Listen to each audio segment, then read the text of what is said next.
नमस्ते दोस्तों। हम टाइप्स ऑफ कंपनीज पढ़ रहे थे और टाइप्स ऑफ कंपनीज में हमें जो नेक्स्ट टॉपिक पढ़ना है that is holding and subsidiary company. Holding और सब्सिडरी कंपनी क्या होता है? एक ब्लैंक पेज है नहीं, चलो इंसर्ट ही कर लेते हैं। ब्लैंक पेज ले लेते हैं, उसमें समझने की कोशिश करते हैं। Holding and subsidiary company,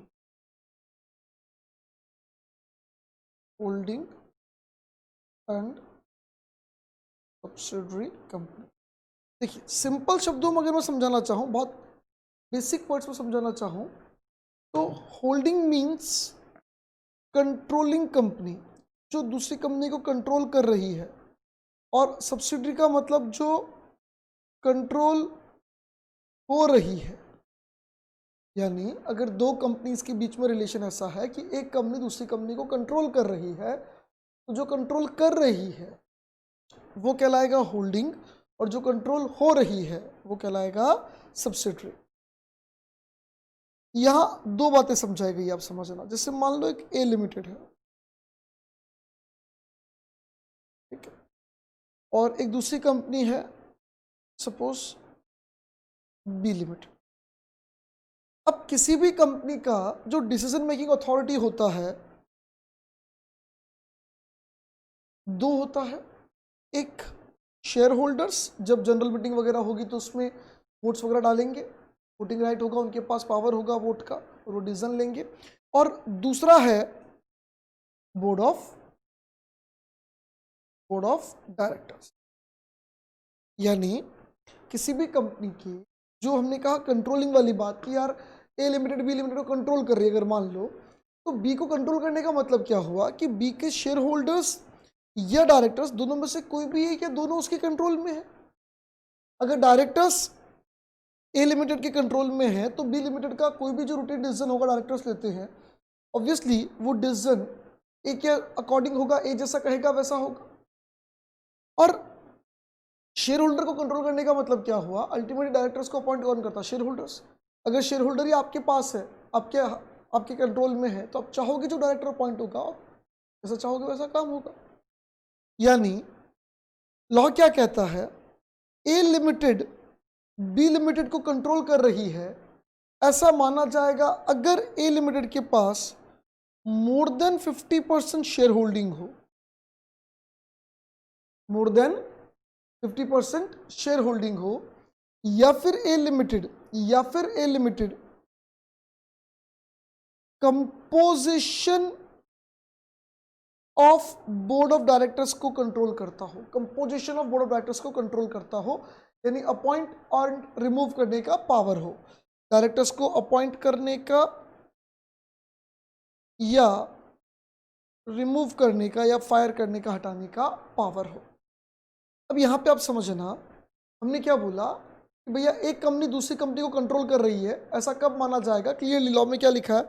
a company is deemed to be controlling the another company, a company is deemed to be holding company if, दो में से एक बातें, if it controls the composition of board of directors of that secondary company, that subsidiary company और the second company, या फिर holds more than 50% shares of that second. 50% से ऊपर शेयर्स है तो जो भी डिसीजन होंगे जनरल मीटिंग में, दो तरीके से होता है, एक स्पेशल रेजोल्यूशन होता है और एक जनरल ऑर्डिनरी रेजोल्यूशन होता है। ऑर्डिनरी रेजोल्यूशन मतलब मोर देन 50%, और स्पेशल रेजोल्यूशन में 75% पावर चाहिए होती है, वोटिंग राइट चाहिए होती है। कंपनी लॉ में लिखा हुआ है कहाँ कहाँ स्पेशल चाहिए, कहाँ कहाँ ऑर्डिनरी चाहिए। जनरली जो सारे काम होते हैं अपॉइंटमेंट ऑफ डायरेक्टर वगैरह, वो ऑर्डिनरी रेजोल्यूशन से हो जाता है, तो जिसके पास मोर देन 50% है वो जनरली सारे काम निपटा लेगा अपने। तो यहाँ पे देखो लॉ में क्या लिखा हुआ है। Sorry, holding and subsidiary company, यहाँ लिखा आर रिलेटिव टर्म्स, दोनों रिलेटेड टर्म्स है। कोई होल्डिंग होगी तो उसकी कोई सब्सिडरी होगी, और कोई सब्सिडरी है तो उसकी कोई होल्डिंग है। ये हस्बैंड वाइफ वाली बात है, हस्बैंड है तो कोई वाइफ है, वाइफ है तो कोई हस्बैंड है। बिना वाइफ के हस्बैंड नहीं हो सकता, बिना हस्बैंड के वाइफ नहीं हो सकती, वो वाली बात। एक company is a holding company in relation to one और more other companies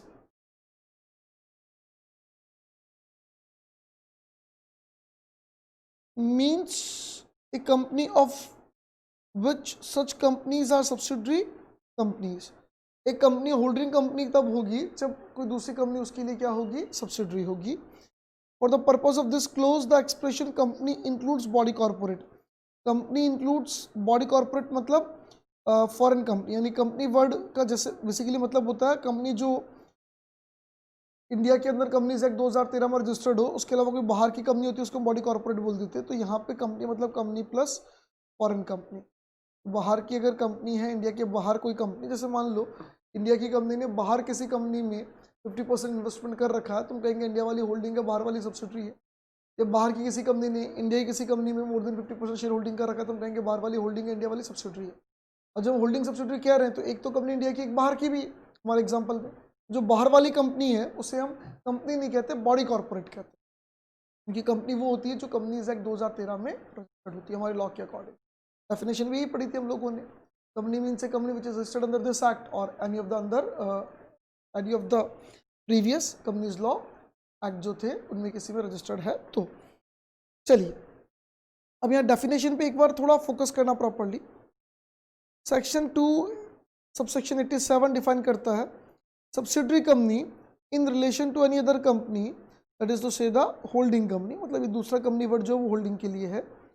means a company in which the holding company, यानी सब्सिडरी कंपनी वो कंपनी है जहाँ पे holding company controls the composition of board of directors, controls the composition of board of directors. Composition of board of director control करने का मतलब हुआ कि मेजॉरिटी ऑफ डायरेक्टर्स को, नॉट ऑल, मेजॉरिटी 5 है तो 5 में से 3 को भी मान लो हो, तो मेजॉरिटी डायरेक्टर्स को अपॉइंट रिमूव करने का पावर।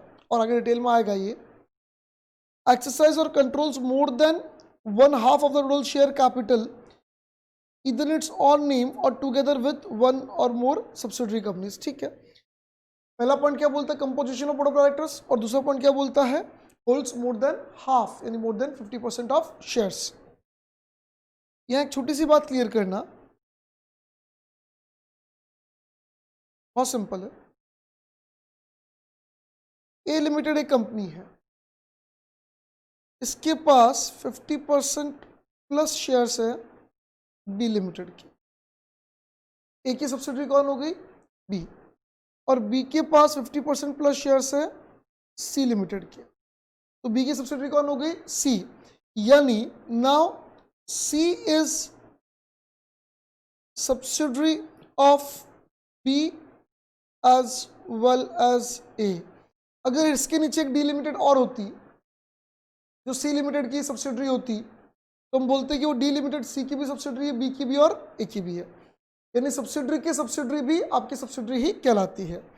हाँ, जैसे ए के बाद बी है, बी के बाद सी है, सी के बाद डी है, डी के बाद ई है, इसे बोलते हैं layers of subsidiary. Companies act में ये प्रोविजन है कि central government layers of subsidiary को कई बार लिमिट कर सकता है या बता सकता है कि भैया इस तरह की इंडस्ट्री में, अगर बैंकिंग बिजनेस है तो, अगर आपका रियल एस्टेट बिजनेस है तो इस तरह के बिजनेस में इतने लेयर ऑफ सब्सिडरी हो सकती है, 3 लेयर, 4 लेयर, 5 लेयर, जो भी लेयर ऑफ सब्सिडरी नोटिफाई कर दी जाए उतनी ही लेयर ऑफ सब्सिडरी हो सकती है, उससे ज़्यादा लेयर ऑफ सब्सिडरी नहीं हो सकती। तो पहली बात तो समझ में आनी चाहिए कि सब्सिडरी की सब्सिडरी भी हमारी सब्सिडरी है। दूसरी इंपॉर्टेंट बात समझने की कोशिश कर,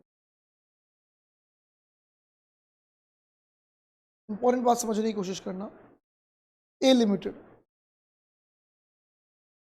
इसकी सब्सिडरी है B limited, holds more than 50% shares suppose, ठीक है। अब एक कंपनी है सी लिमिटेड, इस सी लिमिटेड में ए लिमिटेड का 25% शेयर होल्डिंग है और बी लिमिटेड का 26% शेयर होल्डिंग है। तो हम क्या मानेंगे, that A limited is holding of C limited. A limited holding है सी लिमिटेड की। क्या हम बी को होल्डिंग और सी को सब्सिडरी बोल सकते हैं? नहीं, क्योंकि बी ऑलरेडी सब्सिडरी है। सब्सिडरी के पास जो शेयर्स होल्ड होंगे वो होल्डिंग कंपनी में काउंट किए जा सकते हैं, होल्डिंग वाले सब्सिडरी में नहीं। ए और बी में होल्डिंग कौन है? ए, तो ए के पास अपने जो है वो तो ए के ही है, और बी के जो है वो भी ए के हैं, क्योंकि बी को कंट्रोल करने का पावर तो ऑलरेडी ए के पास है। तो ए के पास खुद के पास 25% शेयर है जिसको खुद कंट्रोल कर ही सकता है क्योंकि खुद के पास है, और 26% 26% शेयर्स उसकी सब्सिडरी के पास है, और सब्सिडरी को कंट्रोल करने का अधिकार अल्टीमेटली किसके पास है? ए के पास। यानी ए के अगर कंट्रोल में देखें तो 25% डायरेक्ट और 26% इनडायरेक्ट कंट्रोल में है। तो इन शॉर्ट हम बोल सकते हैं कि सी लिमिटेड क्या है? सब्सिडरी है ए लिमिटेड की। ठीक है, जब होल्डिंग सब्सिडरी की बात की जाती है, चाहे हम composition of board of director की बात करें चाहे शेयर होल्डिंग की बात करें, ऐसा जरूरी नहीं कि एक कंपनी के पास ही हो। अगर उसकी सब्सिडरी के पास, जैसे मान लो इसमें 5 डायरेक्टर्स है, आर्टिकल में लिखा है कि 2 डायरेक्टर्स ए लिमिटेड से अपॉइंट होंगे और 1 डायरेक्टर बी लिमिटेड से अपॉइंट होगा, फिक्स है साहब। बी ए लिमिटेड चाहे जिन 2 बंदों को नॉमिनेट कर सकता है, बी लिमिटेड चाहे जिसे एक बंदे को नॉमिनेट कर सकता है, ऐसा आर्टिकल ऑफ एसोसिएशन में लिखा हुआ है। इसका मतलब क्या निकलता है? A limited is holding and C limited is subsidiary, क्योंकि 5 में से 3 को अपॉइंट करने का पावर किसके पास है? ए के पास। 2 का तो पावर खुद के पास है और 1 का पावर बी के पास है, और बी क्या उसकी सब्सिडरी है, तो बी तो वही करेगी जो ए चाहेगा। अल्टीमेटली एक ही इच्छा पर, एक ही डिजायर पर 3 डायरेक्टर्स का अपॉइंटमेंट निर्भर करता है, दैट इज मेजॉरिटी, और वापस यहाँ पे होल्डिंग सब्सिडरी रिलेशन एस्टेब्लिश हो जाएगा।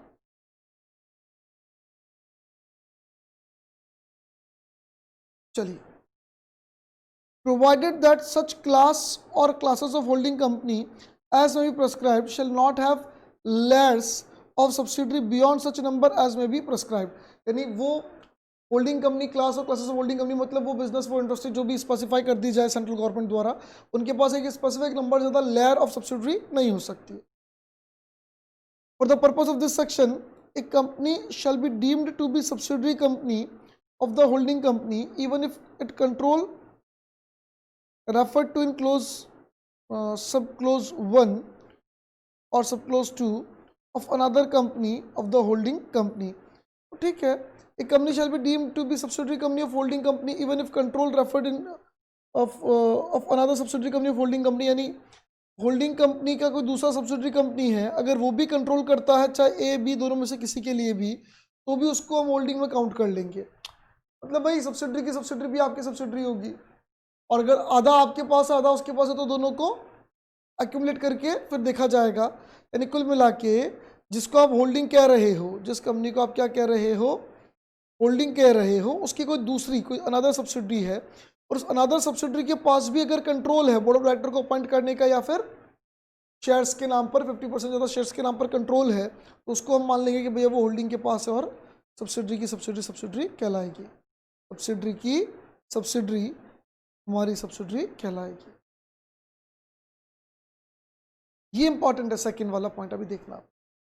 The composition of companies board of directors shall be deemed to be controlled by another company. यानी किसी कंपनी के बोर्ड ऑफ डायरेक्टर को, जो कंपोजिशन है बोर्ड ऑफ डायरेक्टर का, उसको दूसरी कंपनी कंट्रोल कर रही है, ऐसा माना जाएगा अगर if that other company by exercise of some power accessible by it at its discretion, उसके पास कुछ पावर है कि वो अपनी इच्छा पर, अपनी मर्जी पर कैन अपॉइंट और रिमूव। लॉ की भाषा को बहुत अच्छे से पढ़ना चाहिए। अपॉइंट और लिखा है, एंड नहीं लिखा। अपॉइंट और रिमूव मेजॉरिटी ऑफ डायरेक्टर्स। यानी एक कंपनी में 5 डायरेक्टर हैं, एक कंपनी में 5 डायरेक्टर हैं, 2 डायरेक्टर हम कहेंगे तब अपॉइंट होगी, यानी होल्डिंग कंपनी कह रही है, कोई दूसरी कंपनी कह रही है तो उसके कहने पे अपॉइंट होंगे, और बाकी 3 में से किसी एक को रिमूव करने का पावर है। तो आप समझना मेजॉरिटी पर पावर क्या होना चाहिए? या तो अपॉइंट या रिमूव, या तो अपॉइंट या रिमूव।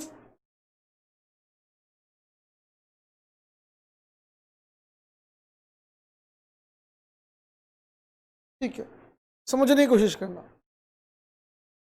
इनके पास 5 हैं डायरेक्टर्स, बोर्ड ऑफ डायरेक्टर्स में 5 मेंबर्स हैं, 2 को अपॉइंट करने का पावर है, बाकी जो 3 होंगे उन 3 में से किसी एक को रिमूव करने का पावर है, तो ये 5 में से 3 का पावर हो गया।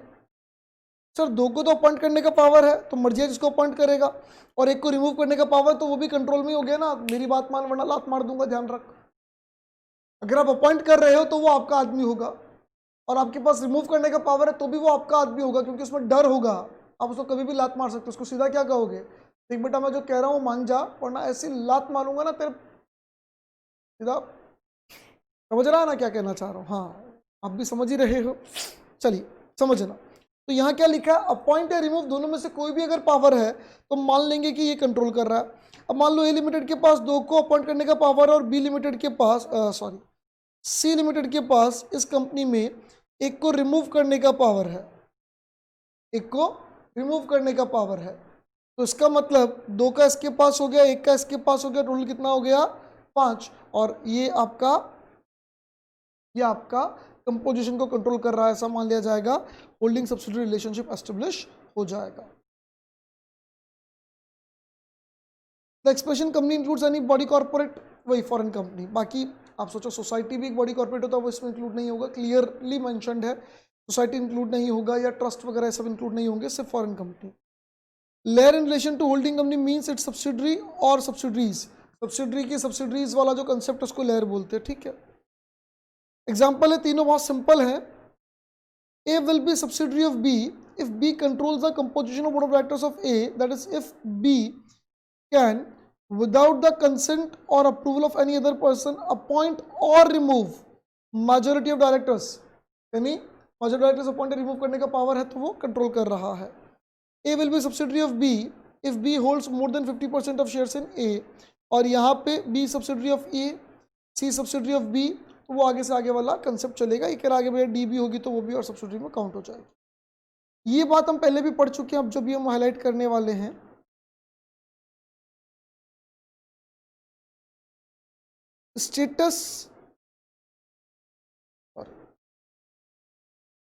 Status of private company which is subsidiary of public company, यानी किसी पब्लिक कंपनी की कोई सब्सिडरी है, भले ही वो रजिस्टर्ड प्राइवेट नाम से हो, उसको as good as public company माना जाएगा।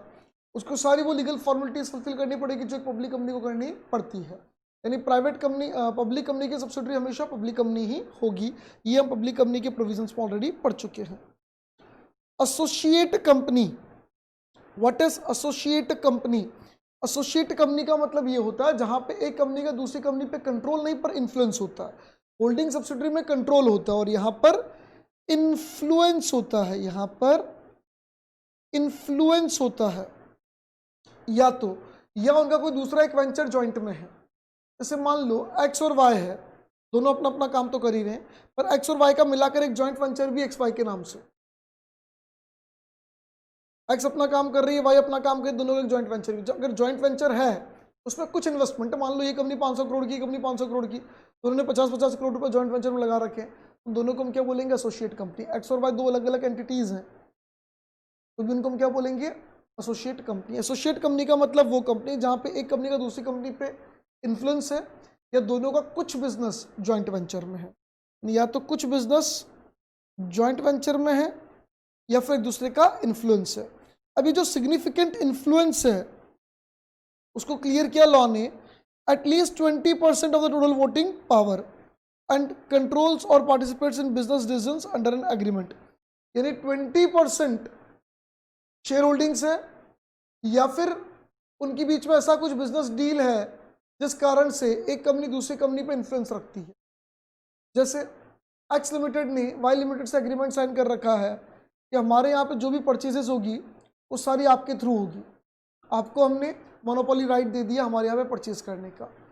इसका मतलब इसका उसमें इन्फ्लुएंस है, डिसीजन पावर में ये काम कर सकता है। दोनों के बीच कॉन्ट्रैक्ट एग्रीमेंट ऐसा, तो या तो ऐसा कोई कॉन्ट्रैक्ट, ऐसा कोई एग्रीमेंट है जहाँ पे बिजनेस डिसीजन में उसका पार्टिसिपेशन हो, या फिर 20% वोटिंग राइट उसके पास हो।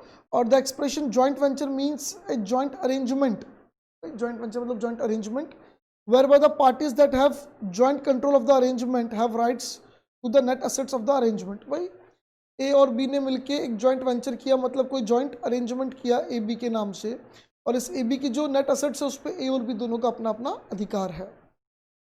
टोटल शेयर कैपिटल पहली बार टर्म चेंज हुई है। टोटल शेयर कैपिटल जब जब देखा जाता है तो हमेशा वोटिंग राइट वाली देखी जाती है, इक्विटी शेयर देखा जाता है, पर यहाँ पे इसने क्लियर किया पहला इक्विटी शेयर को भी लेंगे और कन्वर्टेबल प्रेफरेंस शेयर को भी लेंगे। ये डेफिनेशन अपने आप में 2013 कंपनीज एक्ट में पहली बार ही आई, जिसमें कन्वर्टेबल प्रेफरेंस शेयर को भी इक्विटी शेयर के समकक्ष या इक्विवेलेंट ट्रीट किया गया है।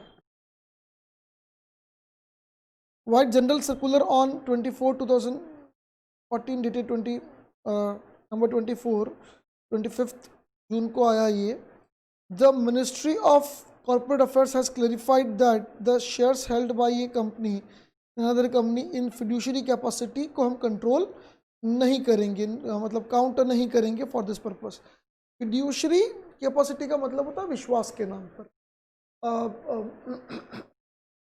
जैसे मानो मैं किसी कंपनी का डायरेक्टर हूँ, मेरे पास पर्सनल शेयर्स है, इनकैपेबल हो रहा हूँ, मतलब इनकैपेबल मतलब कि यार मैं, मेरी तबीयत ठीक नहीं रहती आजकल, मैं ढंग से पार्टिसिपेट नहीं कर पाता, तो मैंने कंपनी को शेयर्स दिए और बोले कि यार अभी मेरी तबीयत ठीक नहीं, आप इन मेरे शेयर्स का ध्यान रखना, जो भी डिविडेंड वगैरह आवे आप कलेक्ट कर लेना।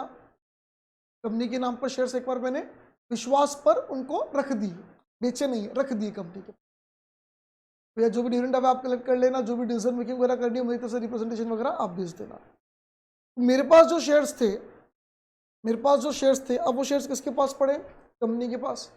क्यों पड़े? विश्वास पर, ट्रस्ट पर। तो उनको यहाँ एसोसिएट कंपनी के रिलेशन के लिए हम कंसीडर नहीं करेंगे, उनको हम काउंट नहीं करेंगे। चलिए वापस क्लियर कर दूं, मैं आपको वापस क्लियर कर दूं कि होल्डिंग सब्सिडियरी का रिलेशन कब होगा, होल्डिंग सब्सिडियरी का रिलेशन कब होगा, बोर्ड ऑफ डायरेक्टर की कंपोजिशन को कंट्रोल करे या 50% से ज्यादा शेयर होल्डिंग हो। दोनों ही चीजें अकेली कंपनी के पास हो जरूरी नहीं है, उसकी सब्सिडियरी के पास या सब्सिडियरी के पास भी हो सकती है। सब्सिडियरी कंपनी भी आपकी सब्सिडियरी ही कंसीडर की जाएगी। लेयर ऑफ सब्सिडियरी पर गवर्नमेंट नोटिफिकेशन देके कोई भी एक लिमिट प्रिस्क्राइब कर सकती है। एसोसिएट कंपनी में 20% शेयर होल्डिंग हो या एक ऐसा एग्रीमेंट हो जिससे आप उसके बिजनेस डिसीजन को इन्फ्लुएंस करने की पावर रखते हो, या फिर कोई जॉइंट वेंचर में ऐसा अरेंजमेंट हो रखा है जहां पे दोनों की कुछ जॉइंट एसेट्स है और जॉइंट एसेट्स पर दोनों का अपना अपना अधिकार है, तो वहां पर भी हम ये मान लेंगे कि दोनों कंपनी एक दूसरे पे इन्फ्लुएंस है, क्योंकि कुछ बिजनेस तो साथ में कर रहे हैं। जब कुछ बिजनेस साथ में कर रहे हैं तो कहीं ना कहीं उनका कॉमन इंटरेस्ट तो क्रिएट हो ही जाता है। चलिए एक दो सिंपल कंपनियों के नाम और देख लेते हैं, कुछ डिटेल नाम आएंगे उनको आगे हम डिस्कस करेंगे। एक बार ये सिंपल से नाम देख लेते हैं। लिस्टेड कंपनी वो कंपनी जो किसी भी स्टॉक एक्सचेंज पर लिस्टेड हो, यानी किसी कंपनी की कोई भी सिक्योरिटी चाहे शेयर्स है, डिबेंचर्स है, बॉन्ड्स है, प्रेफरेंस शेयर, इक्विटी शेयर दोनों आ गए इसमें, है ना। तो कोई सी भी सिक्योरिटी किसी भी स्टॉक एक्सचेंज पर, किसी भी रिकॉग्नाइज्ड स्टॉक एक्सचेंज पर लिस्टेड है। एनएससी बीएससी दो आप जानते हो, उसके अलावा स्टेट वाइज भी बहुत सारे होते हैं, एक ओवर द काउंटर भी होता है, अलग अलग स्टॉक एक्सचेंजेस हैं, उनमें से कहीं पर भी रजिस्टर्ड हो तो मान लिया जाएगा। सिक्योरिटी वर्ड जो है 281 ऑफ कंपनीज एक्ट में डिफाइन किया गया है, लेकिन 281 सेक्शन 2 सबसेक्शन 81 में डिफाइन नहीं किया प्रैक्टिकली, उन्होंने रेफरेंस दे दिया, रेफरल डेफिनेशन दे दी। वहाँ लिखी हुई है has been assigned the same meaning as defined in clause h of section 2 of the securities contract regulation act 1956। यानी कंपनीज एक्ट सेक्शन 2 सबसेक्शन 81 में लिखा हुआ है securities means securities as defined in section 2 subsection clause H of Securities Contracts Regulation Act 1956। यानी company ने कहा, companies act ने कहा हमारे यहाँ सिक्योरिटीज की डेफिनेशन वही है जो वहाँ है, और वहाँ क्या है भाई, शेयर्स, डिबेंचर्स, बॉन्ड सबको काउंट करते हुए सिक्योरिटीज बन रही है। अनलिस्टेड कंपनी मतलब क्या? जो ऊपर नहीं है, जो लिस्टेड नहीं है, मतलब ऊपर जो काउंट नहीं हो, जो लिस्ट नहीं है, जिसकी कोई भी सिक्योरिटी कहीं भी लिस्ट नहीं है, उसको अपन क्या बोलते हैं? Unlisted company.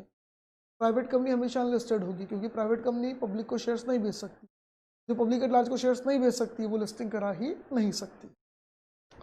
चलिए दोस्तों, इसमें हमने बेसिकली तो दो चीज़ें पढ़ी, हम लोगों ने दो चीज़ें पढ़ी, एक तो होल्डिंग सब्सिडरी और एक एसोसिएट कंपनी।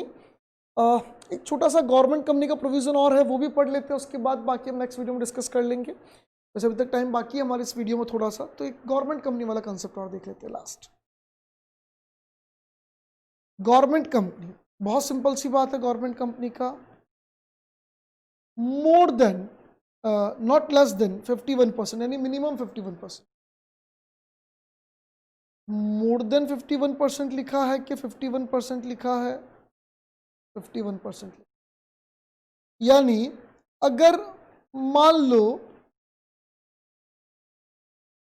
कोई XYZ लिमिटेड कंपनी है and government is holding 51% shares, तो क्या यहाँ हम XYZ को गवर्नमेंट कंपनी बोल देंगे? यस, गवर्नमेंट कंपनी बोल देंगे। एक और एग्जांपल यहाँ मैं आपके साथ डिस्कस करना चाहूँगा होल्डिंग सब्सिडियरी वाले में। ए लिमिटेड का बी लिमिटेड में एग्जैक्टली 50% शेयर्स है, एग्जैक्टली 50% शेयर्स है। तो क्या हम ऐसा बोल दें कि ए लिमिटेड होल्डिंग है और बी लिमिटेड सब्सिडियरी है? A limited is holding exactly 50% shares in B limited. क्या ए को हम होल्डिंग और बी को सब्सिडियरी बोल दें? नहीं साहब, नॉट। क्योंकि होल्डिंग सब्सिडियरी वाले में क्या लिखा है? मोर देन 50%। क्या लिखा है? More than one half, more than one half. और यहाँ क्या लिखा है? 50% से कम नहीं होना चाहिए। 50% है तो भी चलेगा। Government company means company in which not less than 50% of the paid up share capital. Paid up share capital मतलब वही जो equity share capital paid up है, कन्वर्टेबल प्रेफरेंस शेयर वगैरह इसमें काउंट नहीं होंगे, सिर्फ वो वहीं पे काउंट किए थे हमने। हेल्ड बाय किसके पास है? या तो सेंट्रल गवर्नमेंट के पास, या स्टेट गवर्नमेंट के पास, या स्टेट गवर्नमेंट्स के पास, या partly by central and partly by state government. यानी अगर एक कंपनी है X limited, central government, Rajasthan government, Gujarat government, MP, Madhya Pradesh government, इनके पास मान लो 10% शेयर्स हैं, इसके पास 20% है, इसके पास 12% है, इसके पास 20% है। 20, 40, 50, 60, 62% हो गए। तो इसका मतलब ये क्या कहलाएगी? Government company. हमने ये क्लियर किया कि भैया सेंट्रल गवर्नमेंट के पास हो तो भी काउंट करेंगे, स्टेट के पास हो तो भी काउंट करेंगे, स्टेट गवर्नमेंट्स के पास हो तो भी काउंट करेंगे, और सेंट्रल और स्टेट के पास हो तो भी हम उसको जॉइंटली मिलाकर भी काउंट करेंगे। एक बात यहाँ पे इन्होंने नीचे क्लियर कर दी, जो क्लियर किए बिना भी समझ में आनी चाहिए थी आप लोगों को। The section includes A company which is subsidiary company of A government company. यानी गवर्नमेंट कंपनी की कोई सब्सिडरी कंपनी है, गवर्नमेंट की कंपनी है, जैसे मान लेते हैं अपन कोल इंडिया। अब कोल इंडिया की कोई सब्सिडरी कंपनी है। गवर्नमेंट की कंपनी है इंडियन ऑयल, इंडियन ऑयल की कोई सब्सिडरी कंपनी। ऐसी इन कंपनी की सब्सिडरी कंपनियां होती है जिनका अपना स्पेसिफिक टास्क होता है, स्पेसिफिक काम होता है, बहुत सारी सब्सिडरीज होती है। सब्सिडरी कंपनी, तो सब्सिडरी कंपनी को ऑटोमेटिकली हम क्या मानेंगे? Government company. अब आप टेक्निकली समझो, जैसे यहाँ पे एक्स लिमिटेड है, एक्स लिमिटेड की कोई सब्सिडरी कंपनी है, नीचे कोई सब्सिडरी कंपनी है, मान लो वाई लिमिटेड। वाई लिमिटेड मान लो होली ऑन सब्सिडरी, तो 100% ही एक्स के पास है, या 70%, 60%, जो भी मोर देन 50% शेयर्स किसके पास है? एक्स के पास है। अब आप टेक्निकली देखो तो वाई लिमिटेड में शेयर्स गवर्नमेंट के पास है क्या? सेंट्रल स्टेट किसी के पास नहीं, किसके पास है? दूसरी कंपनी के पास है। लेकिन वो दूसरी कंपनी गवर्नमेंट कंपनी है, तो इस वाई लिमिटेड को भी हम क्या कहेंगे? Government company. इस वाई लिमिटेड को भी हम क्या कहेंगे? Government company. वापस क्लियर कर लेना, यहाँ मोर देन 50% नहीं लिखा हुआ, यहाँ क्या लिखा हुआ है?